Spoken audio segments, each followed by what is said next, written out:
Guys welcome back to my channel. तर आज संकष्टी चतुर्थी आहे। तर आज आपण तळीचे मोदक पाहणार आहोत। तर मी पूर्ण रेसिपी शेअर करते। आपला नारळ फोडून झाला, आता आपण खोबरं चिरूया। तर अशा प्रकारे आपलं खोबरं चिरून झालंय। आता हे आपण बारीक करूया आणि आता आपण ड्रायफ्रुट्स आणि गूळ चिरून घेऊ। तर आता आपण ड्रायफ्रुट्स घेतले, त्याच्यामध्ये आपण काजू, बदाम आणि मनुके थोडं थोडं घेतले। आता आपण ते एकदम बारीक चिरूया। आता आपण ड्रायफ्रुट्स बारीक चिरून घेतलेत। आता आपण गूळ चिरूया। तर अशा प्रकारे आपला गुळही चिरून झालाय। आता मम्मी खोबरं बारीक करते। आता आपण सारण करूया। आता आपण सारण बनवूया, चला।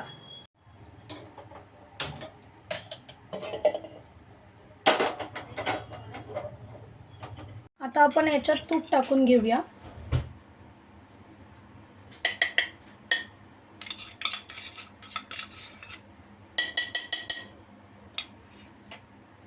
तूप थोडं विरघळलं की आपण ह्याच्यात ड्रायफ्रुट्स टाकूया। जास्त लालसर नाही करायचे, थोडेसे भाजून घेऊया।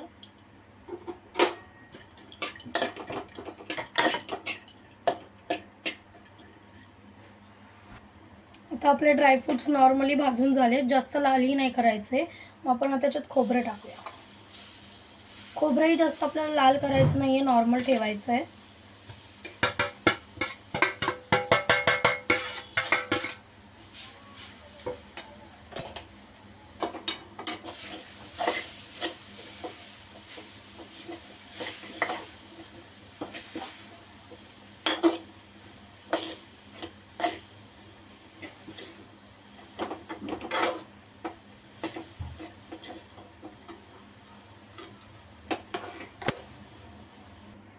अशा प्रकारे आपण खोबरं जास्तही लालसर आणि जास्तही पांढरं ठेवलं नाही।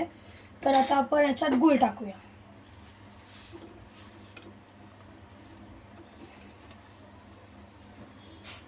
गूळही आपण एकदम बारीक, म्हणजे असं एकदम मिक्स झाला पाहिजे असं करूयात।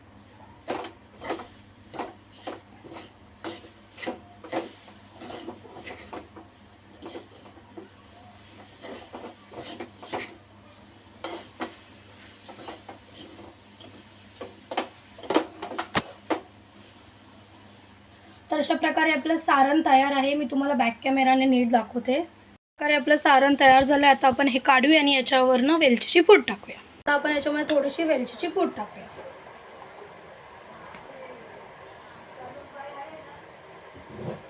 वेलचीची पूड टाकून नीट मिक्स करूया। आपलं गव्हाचं पीठ पण तयार आहे, आपलं सारण पण तयार झालंय।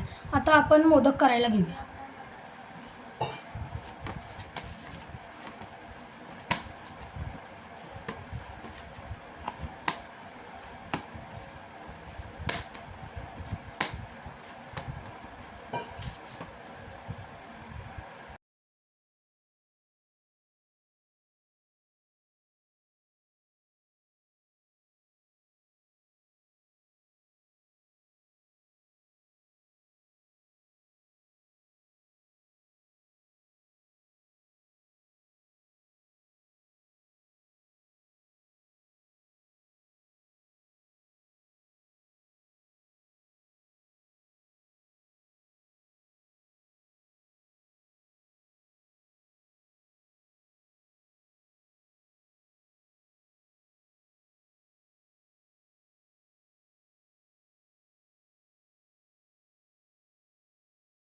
गाईज आपले अशा प्रकारे मोदक बनवून झाले। आता आपण हे तळूया आणि मग तुम्हाला मी दाखवते।